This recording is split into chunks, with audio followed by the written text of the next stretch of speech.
Salut, je m'appelle Karina, et il y a peu de temps, je me suis retrouvée mêlée à une histoire bizarre. Mais commençons par le tout début. Nous nous connaissions bien avec Alessia depuis longtemps, mais nous n'étions pas vraiment amis, même si nous avions étudié pendant longtemps ensemble, dans la même école.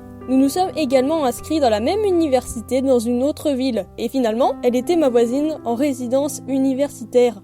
Lorsque vous viviez avec quelqu'un que vous le voyez tous les jours en classe, il est assez difficile d'ignorer son existence. Il n'y avait aucune raison pour cela. Cependant, il était clair que nous n'avions pas de trait de caractère. Je connaissais sa mère, une personne extrêmement nerveuse. Elle appelait Olessia tous les soirs d'une voix grondante, l'interrogeant si tout allait bien. Au début, c'était extrêmement fatigant à écouter, mais au fil du temps, c'est devenu une routine. Une routine ennuyeuse, ordinaire, il faut le préciser. Ceci étant, lorsque je remarquai qu'un jour, des heures durant, Olessia ne se plaignait pas, j'étais envahi par un sentiment de méfiance. J'étais tellement concentrée sur la préparation de mon examen que je n'ai pas remarqué que ma voisine n'était pas à la maison. Tout cela me paraissait bizarre. D'habitude, elle rentrait immédiatement à la résidence après les cours. Mais bon, d'une part, c'est mieux qu'elle soit absente. Le calme et la chambre en l'absence de ma voisine me permet de mieux me concentrer. Mais à part ça, Olessia est rentrée ce jour-là à minuit. C'est ainsi qu'elle a commencé à disparaître tous les soirs. Cela me convenait en principe jusqu'à ce que sa mère commence à m'appeler d'une voix tremblante, m'informer que sa fille ne répond pas au téléphone depuis quelques jours. En fin de compte, j'ai fait les frais de la crise de nerfs destinée à Olessia.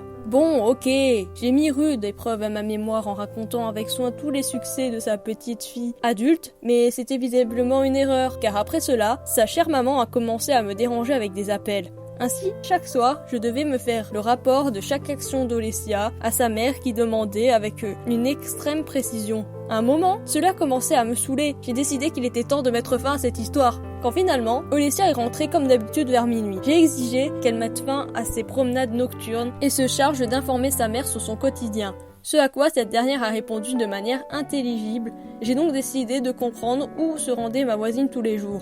Mais elle était silencieuse et c'était clair que mes tentatives d'obtenir des réponses étaient vouées à l'échec. À un moment donné, malgré moi, j'ai décidé de comprendre ce qu'elle faisait. Il n'était pas si difficile de suivre Olessia. Elle marchait sans se cacher ni regarder autour d'elle. L'essentiel était de marcher derrière elle, à peu près au même rythme. À un moment donné, si elle s'est tournée vers le grand supermarché de la place, plus précisément vers le parking pour vélo. Après avoir sorti une clé de son sac à main, elle détacha habilement l'une des bicyclettes, sauta dessus et partit.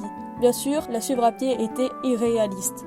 Le lendemain, j'ai emprunté un vélo à une amie, juste au cas où, si je devais la suivre. Cette fois-ci, Olessia a détaché un nouveau vélo à un autre endroit.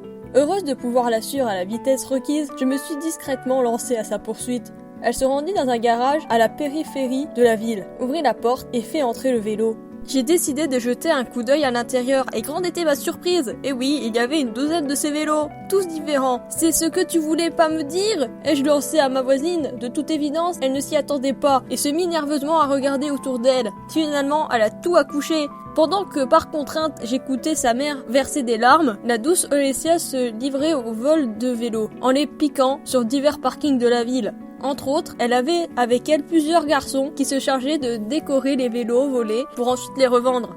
Après avoir tout avoué, Olessia m'a prié de ne pas les dénoncer. Aussi m'a-t-elle demandé de continuer à communiquer avec sa mère, comme si de ne rien n'était. Cela, m'a bien entendu, ne me plaisait pas. Pourquoi diable devrais-je aider ma voisine dans une sorte de crime? Sur le coup, j'ai réclamé qu'elle me paye pour mon silence. Olessia était follement en colère, criant qu'un long moment qu'elle pensait que nous étions amis, alors que je n'étais pas qu'une merde. En fin de compte, elle a accepté de me payer. Et le lendemain soir, me voilà en racontant à sa mère que sa petite chérie et qu'elle est presque devenue la vedette de l'université. Un mois plus tard, toute leur bande a été arrêtée. Beaucoup de dépositions pour disparition de bicyclettes ont été rapportées à la police. Ainsi, toute la bande a été condamnée à une lourde amende et à une peine de travaux correctionnels de 6 mois. Olessia a également essayé de me balancer, mais comme elle n'avait aucune preuve, je me tirais d'affaire pour me venger. J'ai raconté toute la vérité à sa mère. Bref, que ma supposée copine explique elle-même toute cette histoire à sa maman. Quant à moi, je ne veux rien avoir à faire avec elle. J'espère vivement que je pourrai convaincre la direction de la résidence universitaire à m'autoriser de changer de voisine car je n'ai aucune envie de vivre avec Olessia. Avez-vous aimé mon histoire? Si oui, alors likez et abonnez-vous à la chaîne. Merci d'avoir regardé.